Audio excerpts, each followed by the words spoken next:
semuanya, selamat datang di podcast kita. Kali ini kita bakal bahas topik yang lumayan berat tapi tetap seru, yaitu tentang konstruksi sosial gender dengan analisis dari dua tokoh besar, yaitu Simone de Beauvoir dan Judith Butler.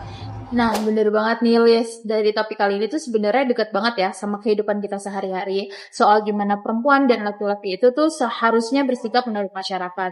Jadi di podcast ini kita bakal bahas dari dua kacamata tokoh besar, dan kita bakal kupas tuntas sampai santai tapi tetap juga informatif. Oke, pertama-tama biar penonton kita nggak bingung, kita bahas dulu kali ya sedikit tentang feminisme secara umum. Jadi feminisme itu merupakan gerakan yang memperjuangkan peran gender, bukan cuma tentang perempuan, tetapi juga tentang sosial yang membentuk perbedaan peran. Nah, intinya tuh feminisme itu tuh soal kesetaraan dan soal bagaimana sih struktur sosial itu bikin perempuan sering berada di posisi yang gak adil. Nah, dua tokoh yang kita bahas hari ini bantu banget untuk ngejelasin tentang hal itu. Oke, sekarang kita masuk ke tokoh pertama, Simone de Beauvoir. Kita punya narasumber dari Salma nih yang bakal ngejelasin. Oke, boleh Salma? Oke, sebelumnya thank you banget teman-teman udah ngajakin diskusi terkait feminisme ini. Yang tentunya topik feminisme ini seperti yang kita tahu sangat menarik banget. Ya kan, apalagi untuk kita-kita ya sekarang udah 2025 ya. Oke, jadi singkatnya Simone de Beauvoir adalah seorang filsuf eksistensialis dari Prancis yang pemikirannya fokus banget ke bagaimana perempuan diposisikan dalam masyarakat. Dan salah satu tagline-nya yang paling terkenal adalah "One is not born but rather become a woman". Maksudnya, seseorang itu tidak dilahirkan sebagai perempuan, tetapi dibentuk oleh struktur sosial dan budaya yang menjadikan dirinya perempuan. Oh, jadi ini tuh bukan tentang soal biologis gitu ya? Betul. Jadi menurut Beauvoir, tubuh biologis itu ada, tapi makna perempuan itu harus begini, perempuan itu harus begitu, adalah hasil dari konstruksi sosial, sistem patriarki yang membentuk perempuan menjadi makhluk yang dianggap lemah, dianggap emosional, dianggap domestik dan submisif ya, bisa kita bilang ya. Padahal seperti yang kita tahu itu semua hasil dari struktur sosial, bukan kita lahir sebagai makhluk yang lemah, makhluk yang ya bisa ditindas, emang cocok di dapur contohnya. Pernah dengar kalimat seperti itu kan? Perempuan ngapain sih belajar tinggi-tinggi? Nanti juga ujung-ujungnya di dapur, Ngurusin anak, ujung-ujungnya dinafkahin. betul. Gitu. Padahal sekarang di zaman sekarang perempuan itu udah bisa lebih dari itu, gitu. Maksud Beauvoir itu seperti itu. Jadi perempuan itu dibentuk menjadi perempuan. Oke, kalau tadi kita udah dengerin penjelasan tentang Simone de Beauvoir, sekarang kita masuk ke tokoh selanjutnya kali ya. Mungkin kita bakal bahas Judith Butler. Mungkin dari Hansel boleh jelasin. Kalau Judith Butler sendiri itu adalah tokoh penting juga nih sama kayak Simon dalam teori gender dan queer theory. Dia terkenal dengan konsep gender performativity. Menurut Butler, gender itu tuh nggak melekat pada diri seseorang, tapi terbentuk melalui tindakannya yang dilakukan terus-menerus.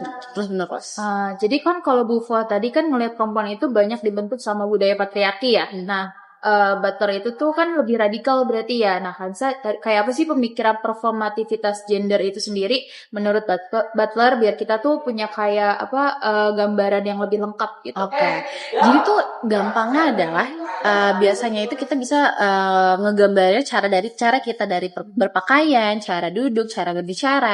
Itu tuh semua tuh adalah cara performanya kita aja yang akhirnya dibedakan oleh masyarakat adanya feminim sama ada maskulin. Dan karena itu mengulang terus dan diturunin ke generasi-generasi yang selanjutnya, identitas inilah yang akhirnya melekat dan seolah terlihat stabil.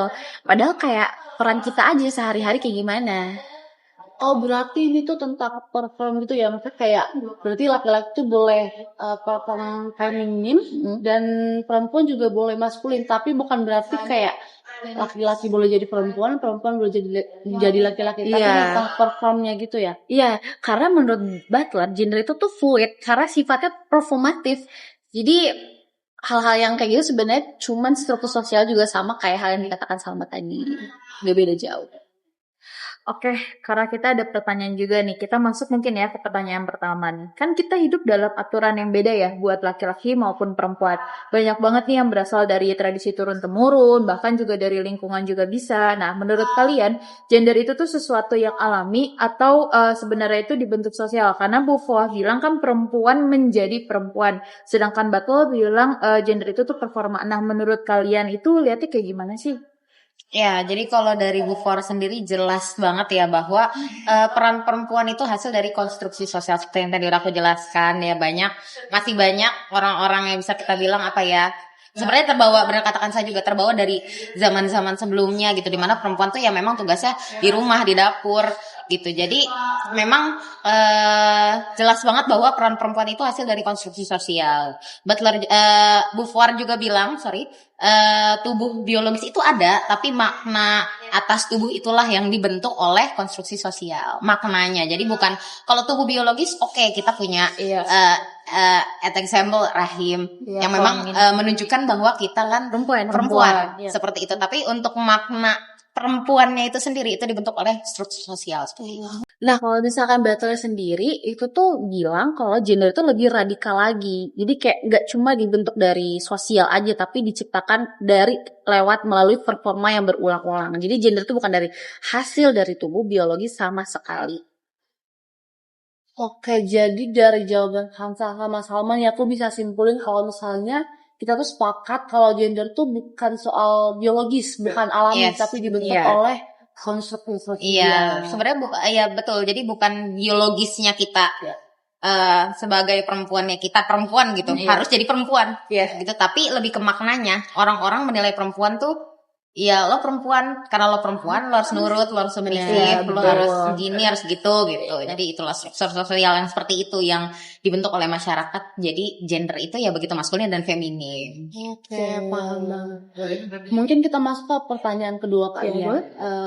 Menurut Hansa dan Salman nih, dari Simone de Beauvoir dan Judith Butler, sejauh mana sih gender ini bisa dianggap sebagai takdir biologis dan sejauh mana juga dianggap sebagai konstruksi sosial? Maksudnya kayak mungkin ada batasan-batasan tertentu. Boleh dari Hansa atau Salman dulu? Boleh, siapa dulu? Aku dulu ya? Iya, boleh. Oke, jadi seperti yang tadi udah dijelasin juga, jadi sebenarnya pembahasan ini tuh sebenarnya udah bisa juga dimengerti dengan sangat mudah ya.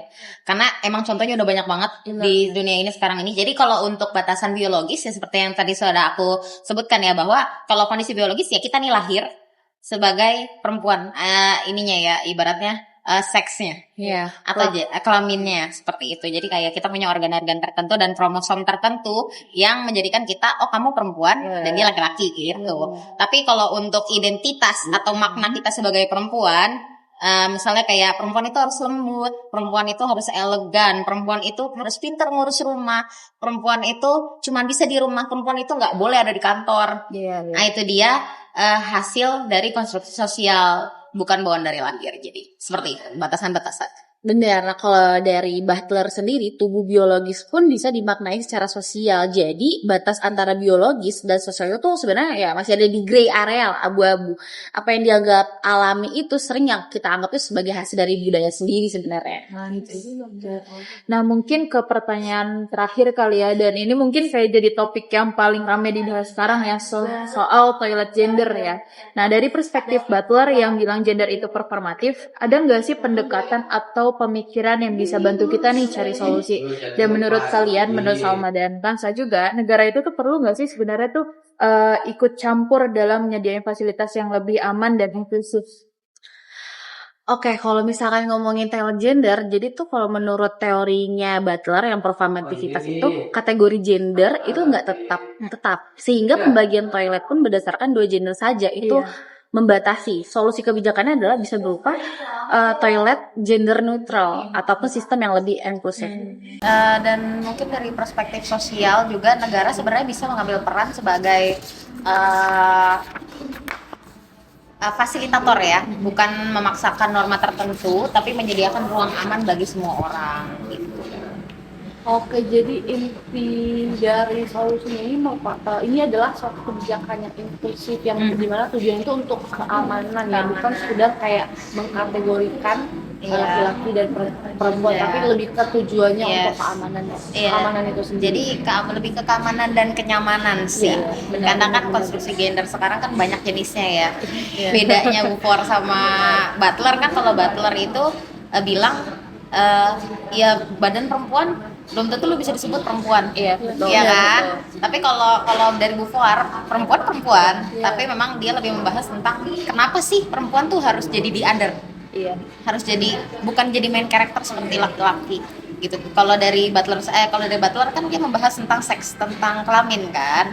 Kalau menurut dia kelaminnya kita bisa milih bebas, gitu, tergantung struktur sosial kan. Kalau Beauvoir ya kamu perempuan ya kamu lahir perempuan, nggak ada bisa perempuan jadi laki-laki, laki-laki jadi perempuan gitu. Cuman emang kita sama-sama membahas bahwa makna dari perempuan itu atau kelamin itu ya terbentuk dari struktur sosial gitu.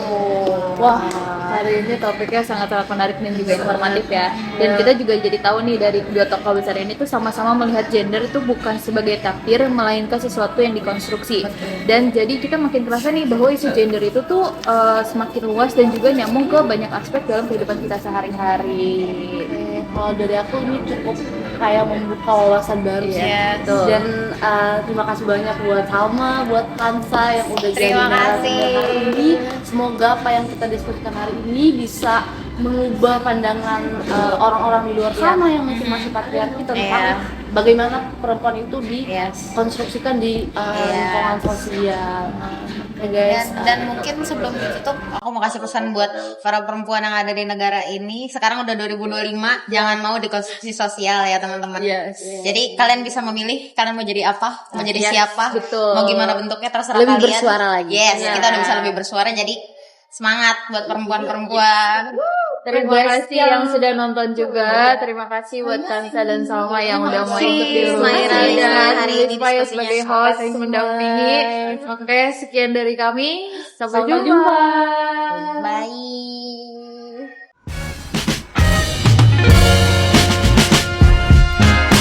Eyes are like the ocean.